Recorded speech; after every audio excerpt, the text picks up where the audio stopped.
Welcome back to our channel. We appreciate you all watching. Today we're going to give you 5 reasons why you should not move to Colorado Springs. It's a horrible, horrible place. But we love it so much.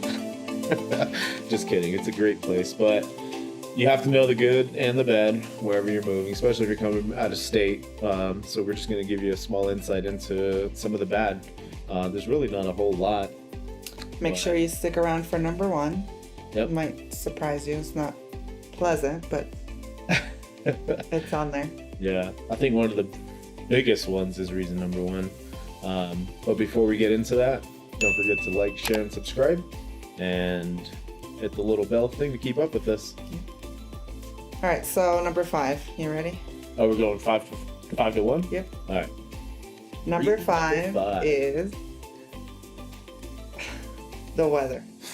So it is April. It snowed today.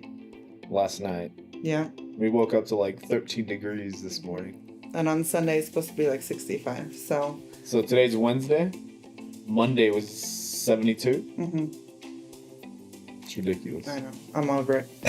I always get this way. I'm like ready for winter, and then by like January I'm over it. But then winter sometimes lasts till like May, sometimes June. Yeah. So it's supposed to be spring, but Colorado doesn't get the memo. No. We're very bipolar, so it'll be nice one day, then windy, then rain, snow.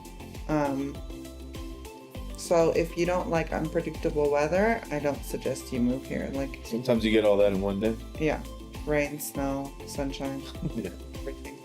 So just if you do move here, obviously be prepared, but that is one thing most people that live here complain about, is that we have bipolar weather and that it's all over the place.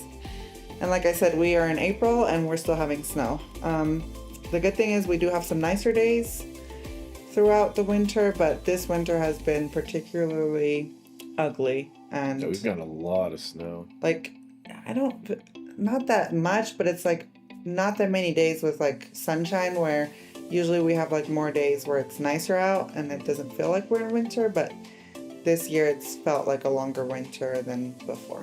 So For sure. so that's our number 5. Number 4 is, do you want to say? I mean, It's a growing city.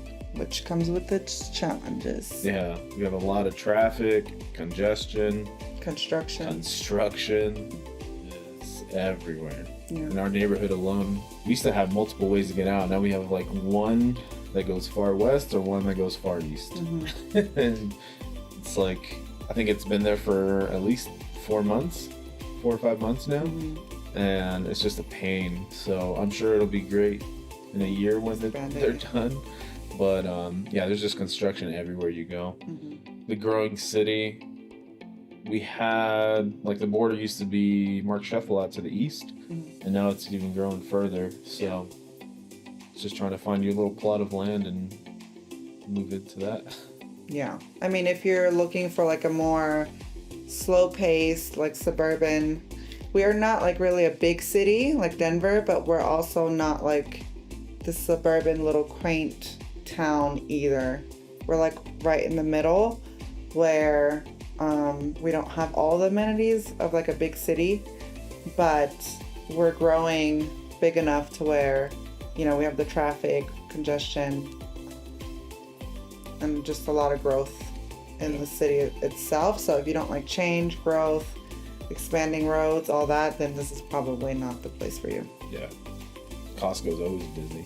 Costco. I don't know if it's in everybody's state, but Yeah, I don't know. Costco, Sam's Club, we have both Sam's Club and Costco. Sam's Club is like not Decent. too crazy, No. decent, but Costco, it doesn't matter what time of day, what day you go. It is insanely busy. and there's 2 Costcos. So Yeah, and the weekend, it's like even worse.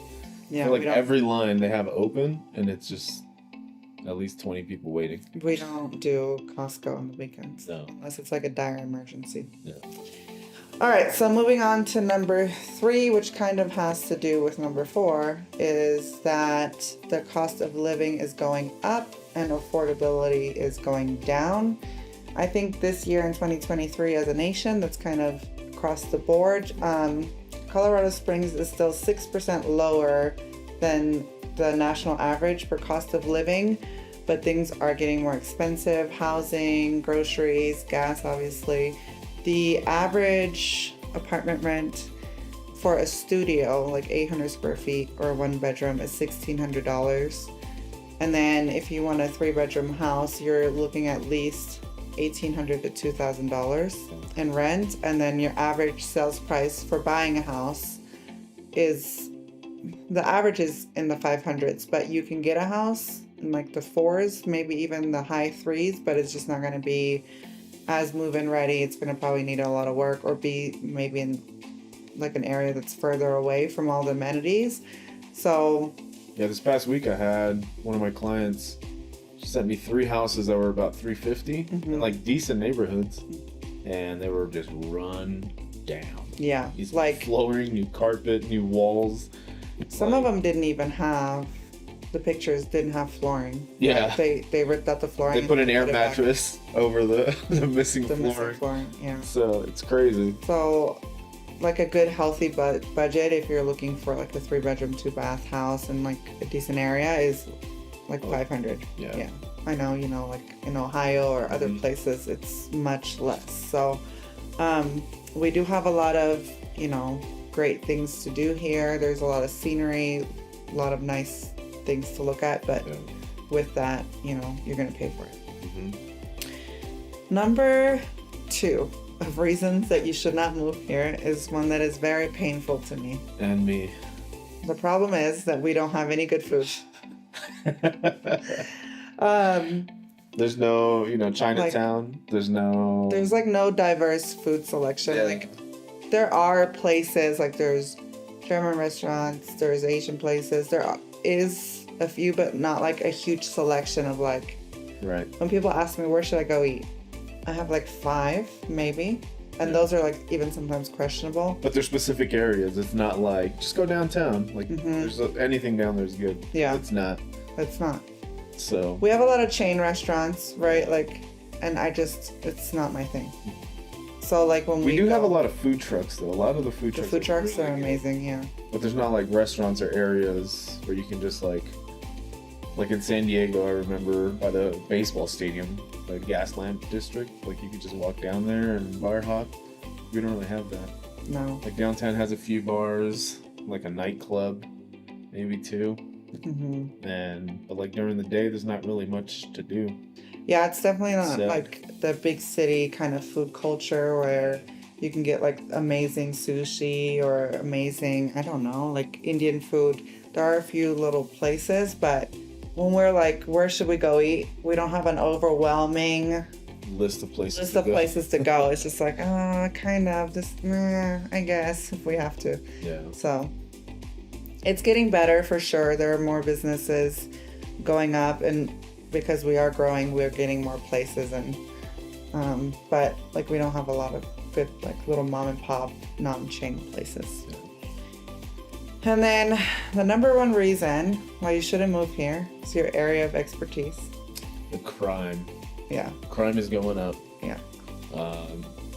Police department is understaffed. Severely understaffed. Yeah. And they're expected to lose even more cops this summer. So They already lost you. So it's just over the last few years, a lot of the crimes have been decriminalized. A lot of like property crimes have been decriminalized, where people aren't going to jail unless it's a felony. DUIs, you don't even go to jail unless it's your 4th conviction. So somebody could have 10 DUIs and only be convicted of 2 of them, and it's still not a felony. They just get a ticket. But a lot of crime has been going up. The response times have been going down. So if somebody breaks into your car, don't expect to even see a cop, honestly. They'll probably just call you over the phone just to give you a report number. I don't feel unsafe here. I think you should always have like a general idea of like your surroundings and pay attention, and like not leave your doors unlocked and not go on a run at 9 o'clock at night when it's dark outside and just like do things that are risky. But like I said, it's not unsafe, but first, like the numbers don't lie. Yeah. So property crime was higher than the national rate, and then even though like overall the rate was down, the property crime rate was up. And then the last fact that I had was that last year, so in 2022, 54 people were killed in murders and negligent homicides, which It's pretty high. Yeah. For us. Yeah. If you're looking for a place that's not growing and is pretty stable, this might not be the place for you. Like I said, overall, like it's pretty safe. I don't feel afraid for my life when I go to the grocery store or, go out to the kids' events or anything, but just have an awareness. There are more people driving, there's more traffic, there's more construction, so things happen, there's more accidents and stuff like that. So if you want to avoid that, this is not the place. Still a good place to live. There's a lot of things that we do like. If you want to check out our pros and cons video, we have another one of more of the pros because we were a little negative in this video. But if you have any questions about moving to the area or need a real estate agent and have some questions about our area, feel free to contact us. We have a link in our profile where you can get all our contact information. Drop us an email, drop us a comment. Let us know how we can help you. See you next time. Alrighty.